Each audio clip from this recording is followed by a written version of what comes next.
ونستعينه ونستغفره ونعوذ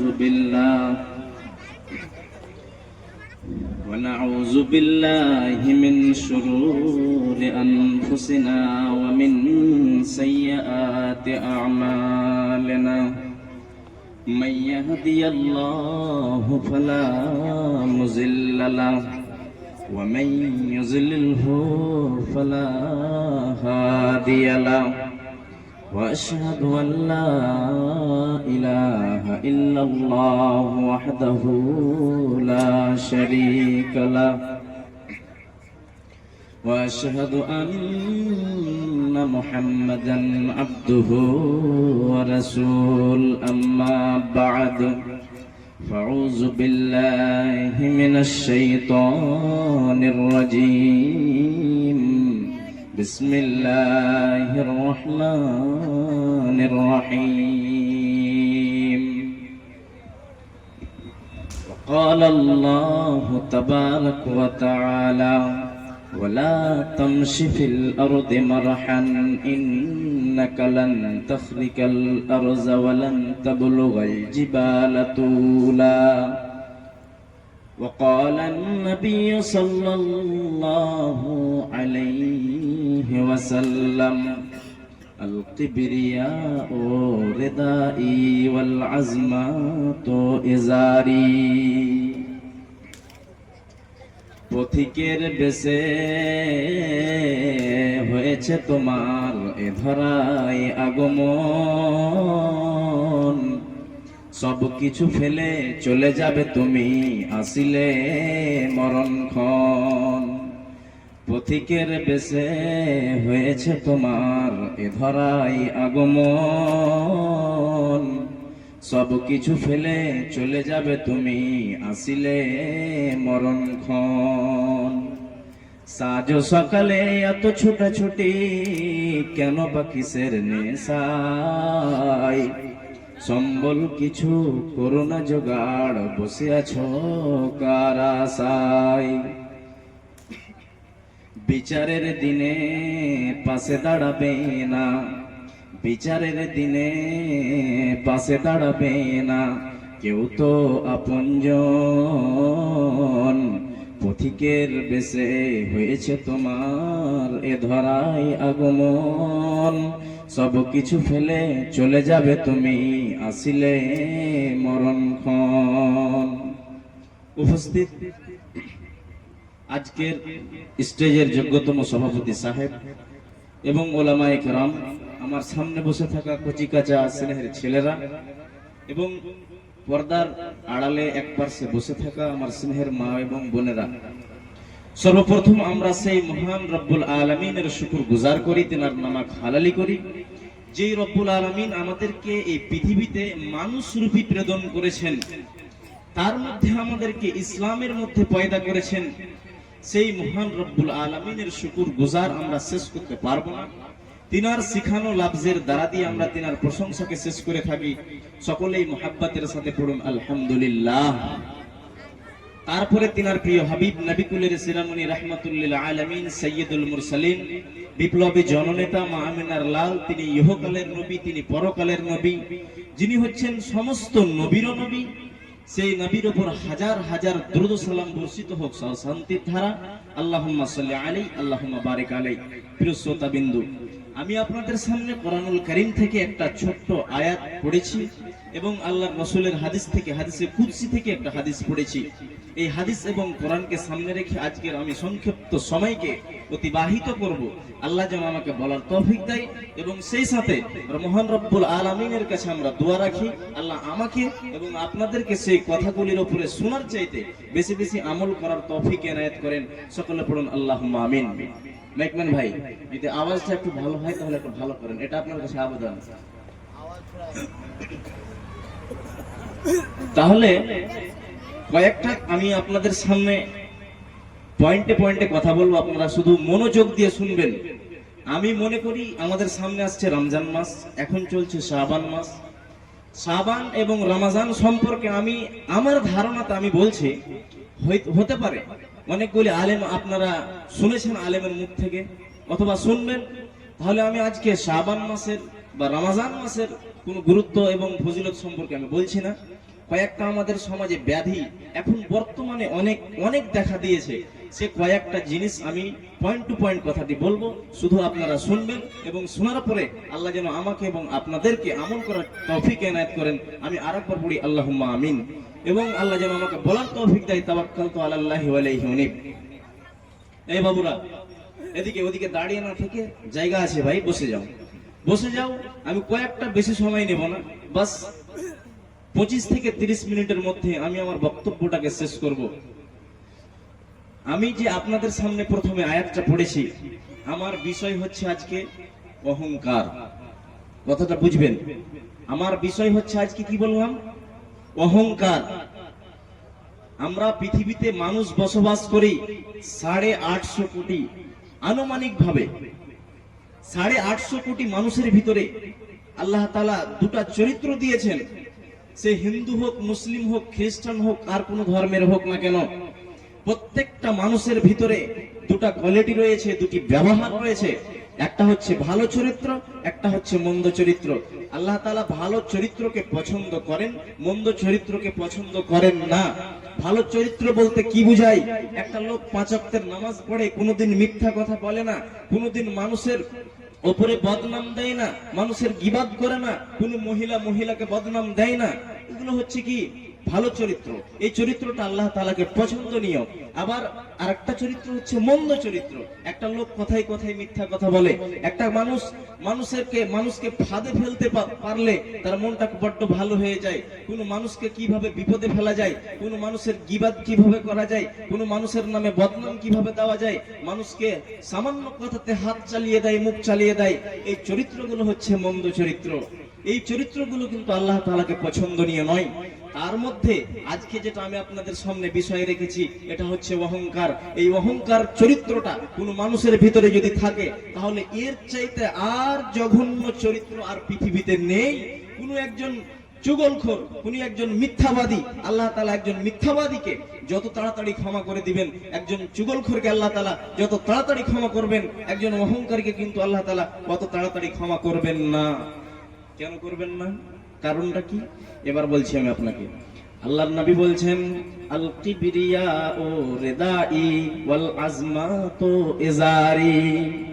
আল্লাহ রাব্বুল আলামিন তিনি বলছেন হাদিসে কুদসি, যেটা হচ্ছে অহংকার, যেটা হচ্ছে কিবরিয়া, সেটা হলো আমার গায়ের চাদর। যে চাদরটা, যে পোশাকটা আমি আল্লাহ তাআলা পরিধান করে থাকি, সেটার নাম হলো কিবরিয়া, সেটার নাম হলো অহংকার। আর তোমাদের মতো 2 পয়সার 3 পয়সার কোন মানুষ যখন কি করে, আমার কিবরিয়াটাকে নিয়ে টানা হেঁচড়া করে, অর্থাৎ আমি জমিনকে বানিয়েছি, আমি আসমানকে বানিয়েছি, আমি তোমাদেরকেও বানিয়েছি, আমি প্রত্যেকটা মানুষ সৃষ্টি করেছি, কিয়ামত যতদিন না হবে রে ততদিন আমি মানুষ সৃষ্টি করতে থাকবো। অতএব এই পৃথিবীর মানুষেরা, তোমরা যখন কেউ অহংকার করো, সে তখন স্বয়ং আল্লাহ তাআলার গায়ে হাত লাগিয়ে দাও। আর হাত লাগিয়ে দেওয়ার পরে আল্লাহ তাআলা যে পোশাকটা, যে চাদরটা নিজের গায়ে পরিধান করে আছেন, সেই পোশাকটাকে সে লোকটা টেনে হিচড়ে নামিয়ে নেওয়ার চেষ্টা করে। তাহলে আমি আপনাকে বলছি, আপনি একটা নতুন যদি জামা সেলাই করেন, আপনার গা থেকে কেউ যদি কটকট করে বুটামটিকে খুলে দিয়ে, আপনার গা থেকে কেউ যদি আপনার চাদরটাকে নামিয়ে নেয়, আপনার শার্টটাকে নামিয়ে নেয়, তো আপনার জিটা জ্বলবে না? জ্বলবে না? জ্বলবে না? এই ধ্যান দেন এদিকে, জ্বলবে কি জ্বলবে না? জ্বলবে।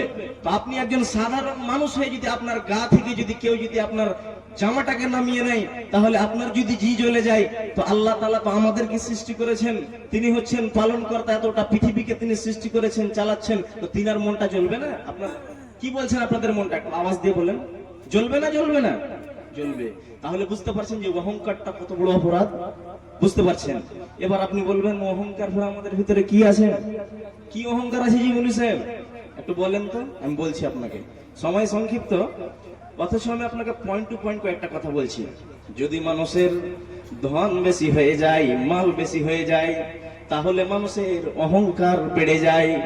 যদি কোনো মানুষকে আল্লাহ তাআলা সাদা চেহারা দান করেন, তার যদি সেকাল সুন্দরটা একটু ভালো হয়ে যায়, তাহলে সে লোকটার অহংকার বেড়ে যায়, সেটা মেয়ে হোক কিংবা ছেলে হোক। যদি আল্লাহ তাআলা কোনো মানুষকে ভালো চেহারা দান করেন, তাহলে তার সৌন্দর্যটা যদি একটু ভালো হয়ে যায়, তাহলে তার অহংকার বেড়ে যায়। আবার কোনো মানুষের যদি বংশটা উন্নত মানের হয়ে যায়, তাহলে নিজের বংশকে নিয়ে এই গ্রাম থেকে অন্য গ্রাম যেতে গেলে নিজের বংশকে নিয়ে গৌরব করে, অহংকার করে যে আমরা হলাম অমুক বংশের লোক। অতএব কোনো মানুষের যদি ধন বেশি হয়ে যায়, তাহলে অহংকার বেড়ে যায়। কোনো মানুষের যদি রূপ সুন্দর হয়ে যায়, কোনো মানুষকে আল্লাহ তাআলা সুন্দর চেহারা যদি দান করে দেয়, তাহলে তার মানুষটার অহংকার বেড়ে যায়। এবং কোনো মানুষ যদি পদ পেয়ে নেয়, সে একটা গ্রাম পঞ্চায়েতের মেম্বার হয়ে যায়, সে যদি একটা এমএলএ হয়ে যায়, সভাপতি হয়ে যায়, তাহলে সে লোকটার অহংকার বেড়ে যায়। একটা লোক, তার কিছুই ছিল না, এখন হঠাৎ দিল্লি খেটে কি করে না করে চারটিখানা ধনমাল হয়েছে, দুটা জেসিপি হয়েছে, একটা ট্রাক্টর হয়েছে বলে মোড়ে কোনো একটা জায়গাতে কথা বলতে গেলে দোকানে, এই কার সামনে কথা বলছো, মুখ সামলে কথা বলবে। আবে গিয়ে দেখ গা, যত দিল্লিতে ভিআইপি লোকের বাড়ি আছে তার মধ্যে এটা আমার একটা বাড়ি, আমার সঙ্গে কথা বলতে আসলে খুব মুখটাকে সামলে কথা বলবে। ধনমালের অহংকার নিজের মুখ দিয়ে টপকে পড়ে, এটাকে মানুষেরা লুকাতে পারে না। আবার কোন মানুষের যদি বংশটা উন্নত মানের হয়ে যায়, তাহলে সে কি করে, নিজের বংশকে নিয়ে গৌরব করে আর অহংকার করে। আপনাদের গ্রামের নাম কি? সাদালপুর। এই সাদালপুর কালা। তো এই গ্রাম থেকে অন্য কোন গ্রাম বিবাহ নিয়ে যেতে গেলে, আমরা কি চিনো জি, আমরা অমুক বংশের লোক, আমরা কি খেলা মনে করিয়া না? এই যে বংশকে নিয়ে অহংকার। আবার কোন মানুষ কি করে, সে যদি পদ পেয়ে যায়, এই কার সামনে কথা বলছে, আর আমি গ্রাম পঞ্চায়েতের মেম্বার বলছি জি, আমার কথা রাখবো না তো রাখবে কার কথা? এই যে অহংকার, একটা পদ পেয়ে গেছে বলে এখন তার অহংকার বেড়ে গেছে। আবার কোন মানুষের যদি বিদ্যা বুদ্ধি বেশি হয়ে যায়, একটু শিক্ষিত বেশি হয়ে যায়, এমন ঘরের ছেলে যে বর্বর মূর্খ, এবং সে একটা সরকারি চাকরি পেয়ে গেছে বলে আর কোন মানুষকে তোয়াক্কা মনে করে, মানুষকে মানুষ মনে করে না, সে কি করে, মানুষের সামনে গলাবাজি করে, অহংকার বেড়ে যায়। এই কয়েকটা জিনিসে মানুষের অহংকার বেড়ে যায়, মানুষেরা লুকাতে পারে না। এবার আমি আপনাকে একটা একটা করে বলছি, এই কথাগুলো মন দিয়ে শুনেন, আমার দিকে ধ্যান দেন, আর মা বোনেরা আপনারা শুনেন। যদি কোনো মানুষের বংশটা উন্নত মানের হয়ে যায়, তাহলে এটা অহংকার করাটা কতটুকু ঠিক? আল্লাহর নবী যে বংশতে এসেছিলেন, সেই বংশটার নাম হচ্ছে কুরাইশ। আর মক্কা নগরীতে কুরাইশের চাইতে আর উন্নত মানের বংশ ছিল না। নবীজি একদিন নিজের বংশকে সম্বোধন করে বলছেন, ক্বালা ইয়া বানি হাশিম আন্নাসু লা ইয়াতুনা বিআমালিহিম ওয়া আনতুম তাতুনা ইলাইয়া বিআনসাবিকুম। এরে বানি হাশিমের লোকেরা, তোমরা কি ভেবেছো যে আমরা হলাম নবীর বংশের লোক, আমরা হলাম নবী মুহাম্মাদের বংশের লোক, অতএব আমাদের সম্মান খাতিরে আমাদেরকে আল্লাহ তাআলা কিয়ামতের দিন কোনো জিজ্ঞাসাবাদ করবে না। আমাদেরকে কি করবেন, আমাদের সম্মান খাতিরে আমাদেরকে জান্নাতে হুড়হুড় করে ভরে দেবেন। তোমরা কি এটা ভেবে রেখেছো? নবীজি বলছেন, নিজের মেয়ে ফাতেমাকে বলে নিজের মেয়ে ফাতেমাকে ডাকলেন, এবং ডাকার পরে বলছেন, এরে মেয়ে ফাতেমা, কুল মাতা বিদআম মিনার রাসূল। আমার আগে অনেকগুলি নবী এসেছেন, রাসূল এসেছেন, আমি বলতে পারবো না তাদের সঙ্গে আল্লাহ তাআলা কিয়ামতের দিন কি ব্যবহার করবেন, এবং আমি এটাও বলতে পারবো না যে আল্লাহ তাআলা আমার সাথে কি ব্যবহার করবেন। অতএব মেরে এরমালি আমল করো, আমল করো। তোমার আমল যদি ভালো হয়, তাহলে তুমি জান্নাতে চলে যাবা। আর তোমার আমল যদি খারাপ হয়ে যায়, তুমি মুহাম্মাদের মেয়ে কি মুহাম্মাদের ছেলে, তুমি কোন বংশের লোক, তুমি কোন বংশের মেয়ে, কিছুই তোমাকে জিজ্ঞাসা করা হবে না। তোমার পরকালের ভিত্তিটা তোমার আমলের ভিত্তিতে হবে। তোমার আমল যদি ভালো হয় তো তুমি জান্নাতে যাবা, আর তোমার আমল যদি খারাপ হয়ে যায়, তুমি মুহাম্মাদের মেয়ে হতে গেলেও পশ্চিম কালেও তুমি জান্নাতে যেতে পারবে না। কি হলো? আপনি যে এই সদলপুর থেকে অন্য গ্রাম যেতে গেলে বলতেন, এই আমাদেরকে চিনো জি, আমরা অমুক বংশের লোক, তো বংশ গেল কোথায় আজকে কিয়ামতের দিন? এটা একটা পরিচয়ের জন্য বংশ। আপনি কোন বংশের? মডল বংশের। আমি কোন বংশের? মাওলানা বংশের। আল্লাহ তাআলা কোরআনে কি বলছেন? ইয়া আইয়ুহান নাসু ইন্না খালাকনাকুম মিন যাকারিন ওয়া উনসা ওয়া জাআলনাকুম শুউবান ওয়া কাবাইলা লিতাআরাফু ইন্না আকরামাকুম ইনদাল্লাহি আতকাকুম। আমি পৃথিবীতে মানুষ প্রেরণ করেছি, আমি পৃথিবীতে মানুষ সৃষ্টি করেছি একজন মানুষ থেকে, অর্থাৎ হযরতে আদম থেকে এবং হাওয়া আলাইহিস সালাম থেকে। আমি পৃথিবীকে এত মানুষ দিয়ে ভরে দিয়েছি। আমি প্রথমে আনলাম 2 জন, তারপরে 10 জন, তারপরে 12 জন, 1000 2000 করে ভারত বানালাম, পাকিস্তান বানালাম, আরব বানালাম। এই রকম করে আমি 198টার মতো দেশে আমি মানুষকে ভরে দিলাম। অতএব তোমাদের ভিতর থেকে কোন লোক যদি কালো হয়, তোমাদের ভিতর থেকে কোন লোকের যদি ইমাল বেশি হয়ে যায়, তোমাদের ভিতর থেকে কোন মানুষের যদি আল্লাহ তাআলা চামড়াটাকে বড় সুন্দর করে দেন, তো সেটা আল্লাহর কাছে প্রাধান্য নয় রে, প্রাধান্য নয়। যেটা হচ্ছে প্রাধান্যর বিষয়, সেটা আল্লাহ তাআলা বলছেন ইন্না আকরামাকুম ইনদাল্লাহি আতকাকুম। আল্লাহ তাআলা তোমার ধন দেখবে না যে তোমার কত বিঘা জমি আছে, আল্লাহ তাআলা দেখবে না তোমার চামড়াটা কত সুন্দর রয়েছে, আল্লাহ তাআলা দেখবে না তোমার ভিতরে ইলম কতটুকু রয়েছে। যেটা হচ্ছে দেখার বিষয় ইন্না আকরামাকুম ইনদাল্লাহি আতকাকুম, সেটা হচ্ছে আল্লাহর ভয়, সেটা হচ্ছে আল্লাহর ভয়। তোমার ভিতরে আল্লাহর ভয় কতটুকু রয়েছে সেটা আল্লাহ তাআলা দেখবেন। একটা মানুষের ভিতরে সব যে এই ধন মাল হতে গেলে তার ভিতরে আল্লাহর ভয় থাকবে এমন কথাটা নয়। একজন মানুষের ভিতরে সে যদি নাংড়াও হয়, সে যদি কানাও হয়, সে লোকটা যদি অভাবীও হয়, গরিবও হয়, হতে পারে একটা ধনী লোকের থেকে আল্লাহর ভয়টা একটা ফকিরের কাছে হতে পারে। আল্লাহ রাব্বুল আলামিন বলছেন তোমাদের ভিতরে যার সবচাইতে আমাকে বলে বেশি ভয় থাকবে, সেই লোকটাই আমার কাছে পেয়ারা, আমার কাছে ভালো। তাহলে বংশকে নিয়ে অহংকার করে কোনো লাভ আছে জি? নারে তাকবীর, আওয়াজ দেন আপনারা। বংশকে নিয়ে কি অহংকার করা কি ঠিক? কি বুঝলেন এতক্ষণ থেকে? ঠিক, এটা একটা কিসের জন্য? পরিচয়ের জন্য বংশ। আচ্ছা, একটা পয়েন্ট বলে দিলাম, কিন্তু সময় সংক্ষিপ্ত, আমাকে তাড়াতাড়ি বলতে হচ্ছে। এবার 2 নম্বরে বলেছিলাম কি, যে কোনো মানুষ যদি পদ পেয়ে যায় তাহলে মানুষেরা পদের অহংকার করে। হঠাৎ কিছু ছিল না, সে ভোটে দাঁড়িয়েছে, জিতে গেছে, এখন তার কি ফাঁট চলছে, বাট চলছে, মানুষকে মানুষ আর মনে করে না, করে না। তাহলে যারা পদের অহংকার করে, একটা লোকের নাম বলছি, আপনারা হয়তো শুনেছেন, জানেন আপনারা, এটার নাম কি বলছি?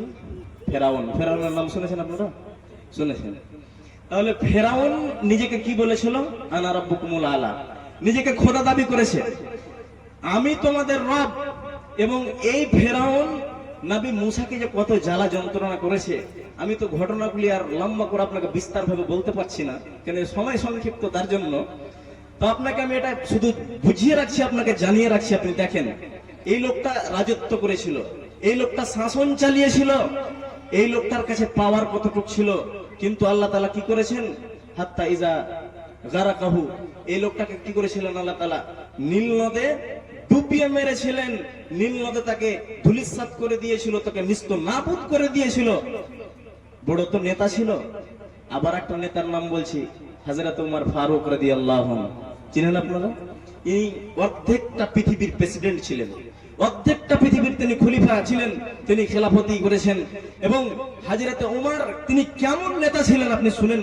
হযরতে উমর রাদিয়াল্লাহু তাআলা আনহু তিনি যখন কি হলেন, খলিফা হলেন, তখন কায়সারের হেরাকলা বাদশা জানতে পারলো যে আরবের মাটিতে নাকি একটা বড় বাদশা হয়েছে, খলিফা হয়েছে।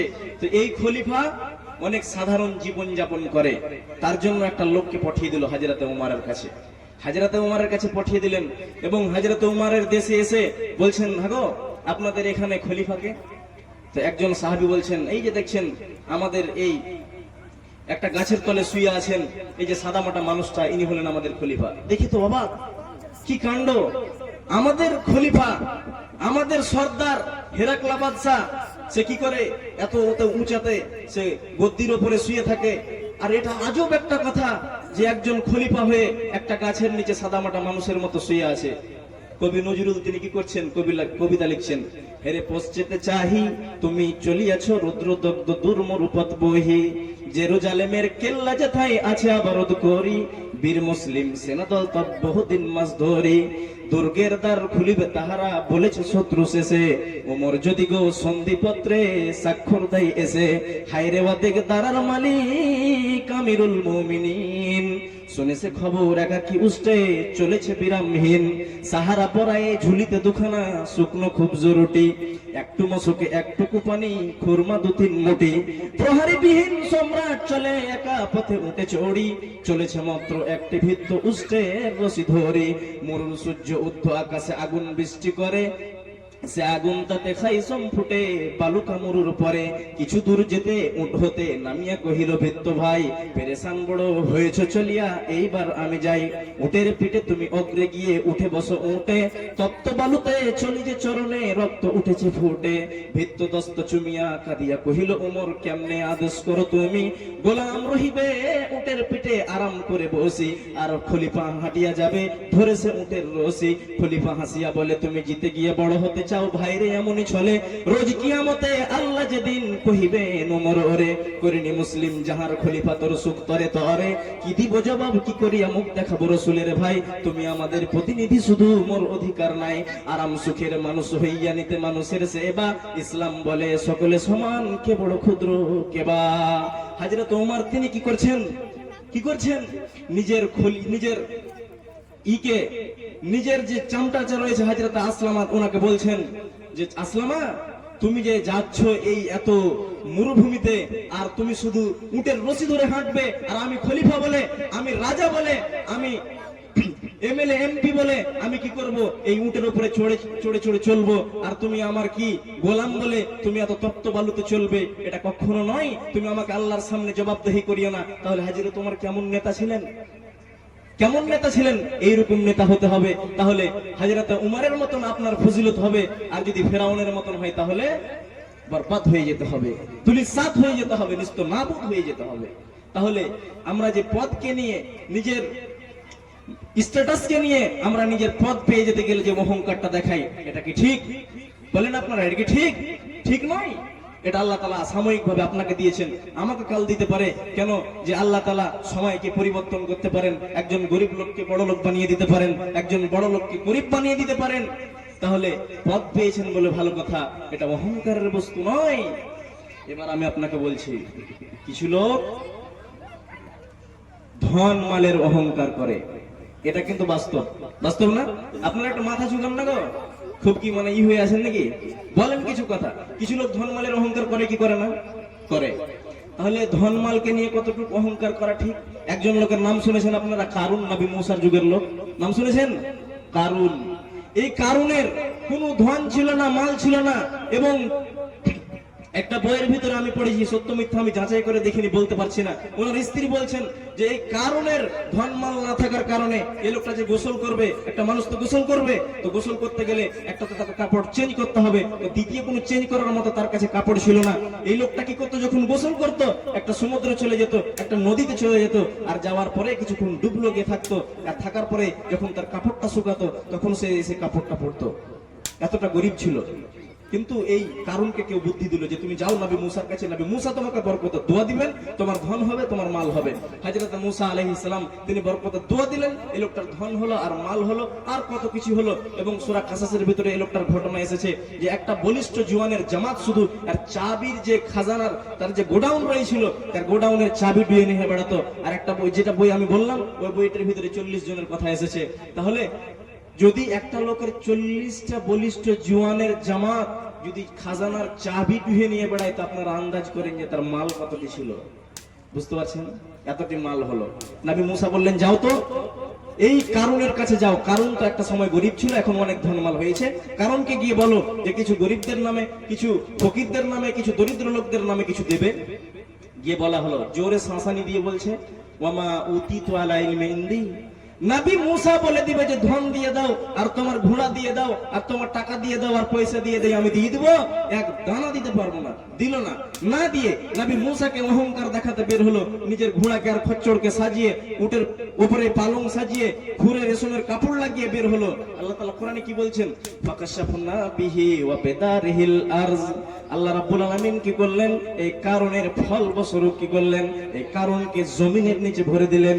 এবং যেমন কারণকে এবং তার সাঙ্গপাঙ্গকে, তার ধমালকে, সবকিছুকে আল্লাহ রাব্বুল আলামিন নিস্তনা দিলেন। বুখারী শরীফে এসেছে, ইন্নাহু ইউজালজিলু ফি বাতনিল আরজ ইলা ইয়াউমিল কিয়ামা। আল্লাহ রাব্বুল আলামিন এই কারণের অহংকারের ফল বস্বরূপ এই কারণকে কি করলেন, এই কারণকে মাটি ফাটিয়ে দিলেন এবং ফাটার পরে মাটির ভিতরে ভরে দিলেন। এবং এই কারণ কতদিন মাটির ভিতরে ঢুকবে, ইলা ইয়াউমিল কিয়ামা, যতদিন যতদিন যতদিন কিয়ামত না হবে রে, ততদিন এই কারণ তার ফল বস্বরূপ কি করবে, জমিনের নিচে ঢুকেই যাবে, ঢুকেই যাবে। এবং ইসরাফিল আলাইহিস সালাম যেদিন ফুঁক দিবেন, প্রত্যেকটা মানুষ মাটি ফুঁড়ে বের হবে, সেদিন কারণ জমিন থেকে উঠবে। কি হলো, ধনকে আর মালকে নিয়ে অহংকার করে? তাহলে ধনকে আর মালকে নিয়ে কি কিছু অহংকার করে লাভ হলো? লাভ হলো না। তাহলে ধন মাল আল্লাহ তাআলা দিয়েছেন, ভালো কথা, এটাকে ঠিক জায়গাতে খরচ করবেন। আজকে কোথায় এসেছেন? মাদ্রাসার উন্নতি কল্পে জালসা, এখানে অনেক এতিম ছেলে, অনেক গরিব ছেলে এখানে পড়ে, এই মাদ্রাসায় দিবেন। আল্লাহ তাআলা আপনার মালে ইজাফা করবেন, আল্লাহ তাআলা আপনার মালকে বাড়িয়ে দিবেন। আর যদি কারুনের মতো মালকে নিয়ে অহংকার করেন আর ফাখার করেন, তাহলে জরুরি নয় যে আল্লাহ তাআলা কারুনকে মাটির নিচে ভরে দিয়েছে বলে আপনার কেউ মাটির নিচে ভরতে হবে, এমন কথাটা নয়। আল্লাহ তাআলার কাছে আযাবের কোনো কমি নেই। এমন একটা অসুখ আপনার ভিতরে দিয়ে দিবে, সারা জিন্দেগি ভর যদি আপনার 100 বিঘা জমি বিক্রি করেন, একটা ট্যাবলেটের পয়সা জুটবে না। এটা অহংকারের বস্তু নয় রে ভাইরা। কিন্তু আমরা কি করেছি, ধন হতে গেলে মানুষের সামনে আর মানুষকে মানুষ মনে করি না। মাল হয়েছে বলে আর মানুষের সামনে কথা বলতে গেলে নিজের ভাষা দিয়ে আমরা কি করি, অহংকারকে টপকে ফেলি। এবার একজন সাহাবীর নাম বলছি, যে উনি একজন সাহাবী, তিনার আমি নাম এই জন্য বলছি যে তিনার মালকে খরচ করার তিনার আইডিয়াটা দেখেন, আর সেখান থেকে আপনি কিছু শিক্ষা নেন যে এই সাহাবীও একজন লোক এবং এই কারণটাও তো একটা মানুষ। এই কারণের মাল ধ্বংস হয়ে গেল, এই সাহাবীর মাল আল্লাহ তাআলা বৃদ্ধি করে দিলেন। হযরত আব্দুর রহমান বিন আওফ, বুখারী শরীফের হাদিস, তিনি একদিন বের হচ্ছেন কোথা থেকে, নিজের ঘর থেকে রাত 12টার সময়, রাত 12টার সময় বের হচ্ছে। তো একটা উটকে যে বের করেছে, একটা হট্টগোল তৈরি হচ্ছে। তো হট্টগোল যে তৈরি হচ্ছে, বাপ শুনতে পেয়ে বেরিয়ে এসেছে, এই আব্দুর রহমান বিন আওফ, কি ব্যাপার, তুমি উট খেলে রাত 12টায় কোথায় যাবে? তো বলছে, আমার রাসূল চলে গেছেন হিজরত করে মদিনায়, আমিও চলে যাব, আমাকে এখানে ভালো লাগে না। শুধু একটা উট নেব, 4 দিন 5 দিন 7 দিনের সফর, আমি নিজের পায়ে যেতে পারবো না, তার জন্য এই উটটাকে আমি কি করব, ব্যবহার করে তার উপরে চড়ে আমি যাব। বাপ বলছে, তুমি যাবে যাও, উট নিয়ে যেতে দেব না। বাপ বেটার গন্ডগোল শুনে পার্শ্বে থেকে চাচা আবার শ্বশুর ওই উঠে এসেছে, আর উসার পরে বলছে, এই আব্দুর রহমান বিন আওফ, কি হয়েছে তোমার বাপ বেটার রাত 12টার সময় গন্ডগোল? বলছে, আমার ছেলে এখন চলে যেতে চাইছে না বিজির কাছে মদিনায়। তো বলছে যে তুমি যাবে যাও, আমার বেটিকে যেতে দেব না।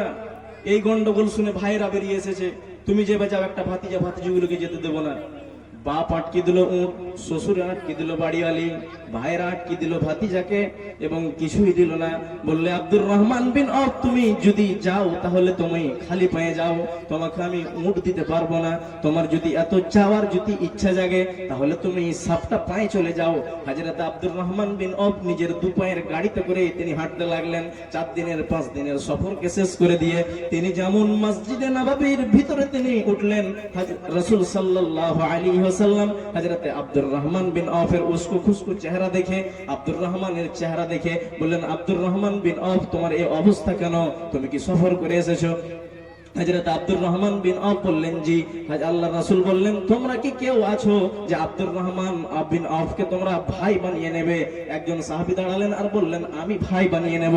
তিনি ভাই বানিয়ে নিলেন এবং ভাই বানিয়ে নেওয়ার পরে তিনি নিজের বাড়ি নিয়ে চলে গেলেন। আর যাওয়ার পরে বলছেন, এরে আব্দুর রহমান বিন আওফ, তুমি আজকে থেকে আমার ভাই। এই যে 2টা বাগান দেখছো, এটা আমার বাগান। তুমি যদি এটা চাও তাহলে তোমায় দিয়ে দেব। এটা আমার একটা স্ত্রী, আগেকার স্ত্রী, এটা হচ্ছে আমার পরেকার স্ত্রী। তুমি যদি চাও তাহলে আমি একটাকে তালাক দিয়ে দিব, তুমি বিবাহ করে নিবা।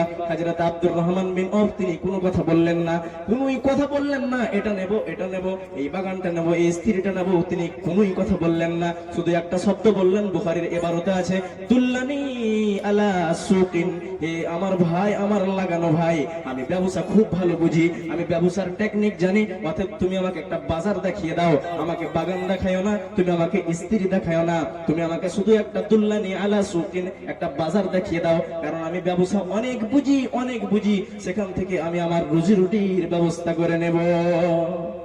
তিনি যেদিন মরছেন, কথাটা আপনারা মনে রাখেন, সময় আমার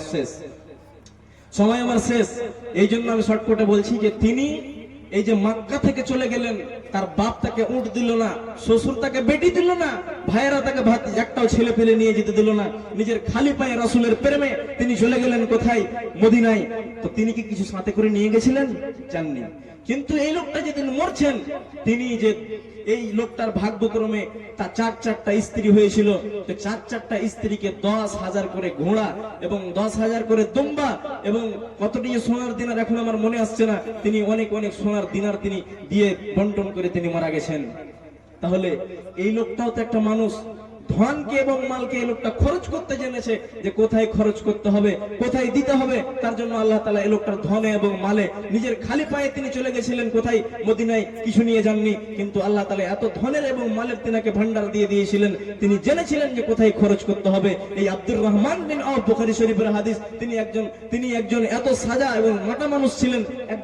একদিন ইফতারির সময় তিনি কয়েকটা আইটেম খাবার নিয়ে, আমরা তো খাই ইফতারিতে, খাই না? অনেক কিছু আইটেম আমরা খাই। তো তিনি কয়েকটা আইটেম নিয়ে বসেছেন এবং বসার পরে তেনার চোখ দিয়ে জল ঝরছে যে আমি যে এই পৃথিবীতেই এত ভালো খেয়ে নিচ্ছি, তো আমার মনে বড় ভয় যে আল্লাহ তাআলা কি আমাকে আখিরাত থেকে বঞ্চিত করে দিবেন? বলা না ফিল আখিরা, আমি কি আখিরাত থেকে বঞ্চিত হয়ে যাব? তেনার চোখ দিয়ে গড়গড় করে পানি নামছেন যে হইতে পারে যে আজকে আমি এই পৃথিবীতে এত সুন্দর খাবারগুলো খাচ্ছি, আর আমি হতে পারে আখিরাতে বঞ্চিত হয়ে যাব। আমার মনের আশা যে আমি এই পৃথিবীতে যেন কি করি, মোটা ঝোটা খেয়ে বাঁচি এবং আখিরাতে যেন আমি ভালো পাই, তেনার কামনা এবং তেনার বাসনা। তাহলে একজন লোক কি দেখলেন? কারুনকে দেখলেন। কারুনের কি অবস্থা হলো? মাটির নিচে ঢুকে গেল। আবার আব্দুর রহমান বিন আওফ, তিনি খালি হাতে ছিলেন, তিনাকে আল্লাহ তাআলা এমন মাল দিলেন, এমন ধন দিলেন, সম্পদ দিলেন। তাহলে ব্যবহার কোথায় করতে হবে এটা আমাদেরকে জানতে হবে। এটা অহংকারের বস্তু নয়। এই ধন মালটা কি অহংকারের বস্তু? অহংকারের বস্তু নয়। আর একটা বলে দিই, ছেড়ে দিচ্ছি। হ্যাঁ, আর একটা বলে দিচ্ছি, ছেড়ে দিচ্ছি। একটা বললাম কি, যে মানুষের চামড়া যদি সুন্দর হয়ে যায়, ছেলে হোক অথবা মেয়ে হোক, তাহলে মানুষের অহংকার বেড়ে যায়। একটা বাস্তব ঘটনা বলে দিচ্ছি আমাদের গ্রামের। কোনো একজন আলেম ছেলে উনি বিবাহ করবেন একজন মেয়েকে, মেয়ে দেখতে যাওয়া হলো। যাওয়ার পরে বলছে ছেলে কি করে? একজন মাওলানা সাহেব, একজন হাফিজ সাহেব। তো উনি বলছেন যে কামাই কত করে? এটা তখন পৃথিবীর মানে একটা আইডিয়াল নমুনায় দেখা যাচ্ছে। প্রথমে তানখা জিজ্ঞাসা করবে কত টাকা মাইনে ইনকাম করে। ছেলে বিড়ি খোর কি সিগারেট খোর কি দারুবাজ, এগুলোকে কেউ জিজ্ঞাসা করে? কেউ জিজ্ঞাসা করে না। শুধু কামাই কত করে এটাকে জিজ্ঞাসা করে। এই আমাদের গ্রামের সঠিক আমি আপনাকে ঘটনাটা বলছি। এই মেয়েটা দেখতে খুব সুন্দরী, টাকা পয়সা রয়েছে বাপের। জিজ্ঞাসা করলো, ছেলে আলেম, ভদ্র নম্র ছেলে, দিল না বিয়ে। কোথাও বিয়ে দিয়েছিল, ভাগ্যক্রমে তালাক হয়েছে, আর কত কিছু হয়েছে। শুধু ধনমাল যে থাকতে গেলেই তার কপাল নসিবে সুখ থাকবে এমন কথাটা নয়। আর নিজের সুন্দর বলে তার মা খালি ডেলি এই কথাটা বলতো, আমার মেয়ের গ্রাহক কম আছে, মনে হয় খেড়িয়া হাটে ওর মেয়েকে হাটে চড়িয়েছে মেয়েকে। যেমন মেয়ের গ্রাহক কম আছে, তা গ্রাহক কম আছে তা আজকে কেন ঘরে রয়ে? তোমার চরিত্রটা বাজে। তোমার সৌন্দর্য বটে ঠিক আছে, কিন্তু তুমি তোমার সৌন্দর্যকে নিয়ে অহংকার করেছো। তার জন্য আল্লাহ তাআলা তোমাকে এমন খেসারত দিয়েছে যে তুমি জিন্দেগি ভর পস্তাতে মরে যাবে, কিন্তু তুমি কোনোদিন ভালো লিস্টে তুমি নিজেকে নাম লেখাতে পারবে না। তাহলে সৌন্দর্য আল্লাহ তাআলা দিয়েছেন, এটা কিন্তু অহংকারের বস্তু নাই। কোরআন মাজিদে একটা সূরা আছে, সূরা লাহাব, শুনেছেন? তাব্বাত ইয়াদা আবি লাহাবিন ওয়া তাব। এই আবু লাহাবের নাম আবু লাহাব নয়, এর আসল নাম হচ্ছে আব্দুল উজ্জা। এই আবু লাহাব এর উপাধি নাম পড়েছে আবু লাহাব। কিসের জন্য? আল্লাহ রাব্বুল আলামিন এই আবু লাহাবকে এত সুন্দর চেহারা দান করেছিল। এই আবু লাহাবের শরীরে যদি একটা টোকা মারা যায়, একটা যদি আঙ্গুল মারা যায়, তার শরীর থেকে টকটকে রক্ত বেরিয়ে আসে। তার গালগুলো কাশ্মীরি সেবের মতো, এত ধবধবে চামড়ার লোক। এই লোকটা যেদিন মরলো, এই লোকটা এমন একটা স্কিন ডিজিতে আক্রান্ত হয়েছিল, তার কোনো ছেলে, তার কোনো মেয়ে, তার কোনো সমাজের লোক তাকে দাফন দেয়নি, কাফন দেয়নি। যেমন গরু মরে যেতে গেলে তাকে বাঁশ দিয়ে হুঁড়িয়ে খালে ফেলে দেওয়া হয়, এইরকম করে তাকে খুঁড়ে তাকে বাঁশ দিয়ে হুঁড়িয়ে খালে ফেলে দেওয়া হয়েছিল। আল্লাহ রাব্বুল আলামিনকে কোনোদিন মানতে পারে নাই, আল্লাহর রাসূলকে মানতে পারে নাই, আল্লাহর রাসূলের বিরুদ্ধে ষড়যন্ত্র করেছিল। তার জন্য আল্লাহ রাব্বুল আলামিন এমন একটা তাকে খেসারতে ফেলে দিয়েছিল যে লোকটা যেদিন মরলো কোনো মানুষের মাটি পেল না। নিজের অহংকার করেছিল চামড়ার, নিজের অহংকার করেছিল নিজের ধনের এবং মালের। তার জন্য আল্লাহ রাব্বুল আলামিন তাকে ধূলিসাৎ করে দিয়েছে, তাকে বরবাদ করে দিয়েছে। আবু লাহাবের রং কেমন? ধলো, সাদা, ধবধবে। তার উপাধি নাম কি? লাহাব। লাহাব শব্দের অর্থ হচ্ছে বাংলাতে অগ্নিশিখা। মানে যে এই আগুনটা জ্বালাবেন তার সামনে শিরশির করে একটা উঠে না, ওটাকে বলে অগ্নিশিখা বাংলাতে। আপনারা জানেন হয়তো কি জানেন না, বুঝতে পারছি না। তো ওটাকে বলে অগ্নিশিখা। তার উপাধি নাম পড়েছিল, একজন লোকের নাম বলে দিচ্ছি আর দিয়ে আমার বক্তব্য শেষ। তার নাম হচ্ছে কি? বেলাল। নাম শুনেছেন? বেলাল। তিনি হচ্ছেন একজন হাবাসী লোক। এখন আপনি গুগলে সার্চ দিয়ে দেখবেন যে আফ্রিকা মহাদেশের লোক কেমন হয়। ঠোঁটগুলি মোটা মোটা, তার নিজের শরীরের চামড়াগুলি কিরকম কালো, একবারে আলকাত্রার চেয়ে কালো বললেও চলবে। আপনারা দেখবেন সকালে গিয়ে গুগলে সার্চ করে যে আফ্রিকা মহাদেশের লোক কেমন হয় একটা ফটো দেন, গুগলকে বলবেন চলে আসবে। তো হযরতে বেলাল তিনি কেমন ছিলেন? কালো চামড়ার ছিলেন। নবীজি একদিন মেরাজে গেলেন, আসার পরে বলছেন, এ বেলাল ফাখাস ফাসাতান, তুমি যে জান্নাতের ভিতরে চলছো, তোমার পায়ের শব্দের আওয়াজগুলি খটখট খটখট করে আমার কানের ভিতরে ভেসে ভেসে আসছে, আমি শুনতে পাচ্ছি। কি তুমি এমন আমল করো যে তুমি যে জান্নাতের ভিতরে চলছো, তো তোমার জান্নাতের ভিতরে চলার পায়ের শব্দগুলি আমার কানে ভেসে ভেসে আসছে। তাহলে বেলাল কেমন চামড়ার লোক ছিল? কেমন বললাম জি? বলেন, আপনার কথা বলেন। কালো চামড়ার লোক। তো কালো চামড়ার লোক পৃথিবীতে কিসের সার্টিফিকেট পেল? জান্নাতের সার্টিফিকেট পেল। আল্লাহ রাসূল এসে বলছেন তুমি জান্নাতের ভিতরে হাঁটছো, আর ধলো চামড়ার লোক এই আবু লাহাব কোথায় গেল? কোথায় গেল বলেন? জাহান্নামে গেল। পৃথিবী থেকে সার্টিফিকেট পেয়ে গেল জাহান্নামের। তার জন্য রূপ হয়েছে, চেহারা হয়েছে বলে যে আপনার যদি একজন ভালো আলেম সাহেব আসেন তো আপনার মেয়ের বিয়ে দিতে হবে না। কয় টাকা কামাই করে, এই করে আর তুমুক করে, মেয়ের মানে রূপ আছে, সৌন্দর্য আছে, বিয়ে দেবো না, এই করবো না, সেই করবো না। আল্লাহ তাআলা জিল্লতিতে ফেলে দিবেন, এমন একটা জিল্লতিতে ফেলে দিবেন যে জিন্দেগি ভরে আপনার পস্তাতে পস্তাতে দিন চলে যাবে, কোনোদিন কিনারায় লাগতে পারবেন না। অতএব এই কয়েকটা জিনিস আমাদের সমাজে এমন এমন ব্যাধি হয়ে দাঁড়িয়েছে যে এই জিনিসগুলি আমাদের এখন বর্তমানে অনেক মাথা চাড়া দিয়েছে। তার জন্য এই কথাগুলি আমি আপনাদের সামনে বললাম। আল্লাহ যেন আমাদেরকে এই কথাগুলির উপরে আল্লাহ তুমি আমাকে বলার চাইতে, আপনাদেরকে শোনার চাইতে বেশি আল্লাহ তুমি আমাদেরকে আমল করার তৌফিক দান করে দাও। সকলে পড়ুন আল্লাহুম্মা আমিন। এবং আল্লাহ তাআলা কি বলেছিলেন? প্রথম আয়াতটা বলেছেন, ওয়ালা তামশি ফিল আরদি মারহান ইন্নাকা লান তাখরিকাল আরজা ওয়া লান তাবলুগাল জিবালা তুলা। তোমরা কিসের জন্য অহংকার করো? তুমি কোনোদিন অহংকার করে যদি পাহাড়ের উচ্চতাতে চড়তে চাও, কোনোদিন তুমি পাহাড়ের উচ্চতাতে পৌঁছাতে পারবে না। তুমি যদি অহংকার করে জমিনে জোরে করে লাথি মেরে দাও, তুমি জমিনকে ফাটাতে পারবে না। তোমার পা ভেঙে যাবে, তোমার পা মুচড়ে যাবে, কিন্তু কোনোদিন তুমি জমিনকে ফাটাতে পারবে না। তুমি কিসের জন্য অহংকার করো? এটা তো আমাদের ক্ষমতা নাই। একজন মানুষ মরতে গেলে দেখবেন তার চোখটা খুলে থাকে, কিসের জন্য? সে তার নাফসটা, সে লোকটার নাফসটা কথা বলে, এ আমার রুহু, তুমি আমাকে এতদিন ধরে, তোমার সঙ্গে আমি 70 বছর থাকলাম, 60 বছর থাকলাম, আজকে আমি তোমাকে ছেড়ে চলে গেলাম। তার চোখটা কি খোলা থাকে এবং মরার পরে সে লোকটার চোখটাকে বন্ধ করে দেওয়া হয়। তাহলে যেই মানুষটা তার ভিতর থেকে আত্মা চলে যেতে গেলে তার এতটুকু ক্ষমতা থাকে না, তার এতটুকু শক্তি থাকে না যে নিজের চোখটাকে সে বন্ধ করে নেয়। অথচ আমরা কি করি? অহংকার করি। আল্লাহ তুমি আমাদেরকে অহংকার মুক্ত জীবন গড়ার তৌফিক দান করে দাও। সকলে পড়ুন আল্লাহুম্মা আমিন। এখান থেকে আমি আমার বক্তব্যকে ইতি করছি। মামা আলাইনা ইল্লাল বালাগ ওয়া আলাইকুমুল হিসাব। আসসালামু আলাইকুম ওয়া রাহমাতুল্লাহি ওয়া বারাকাতুহু। ওয়া আলাইকুম আসসালাম ওয়া রাহমাতুল্লাহ।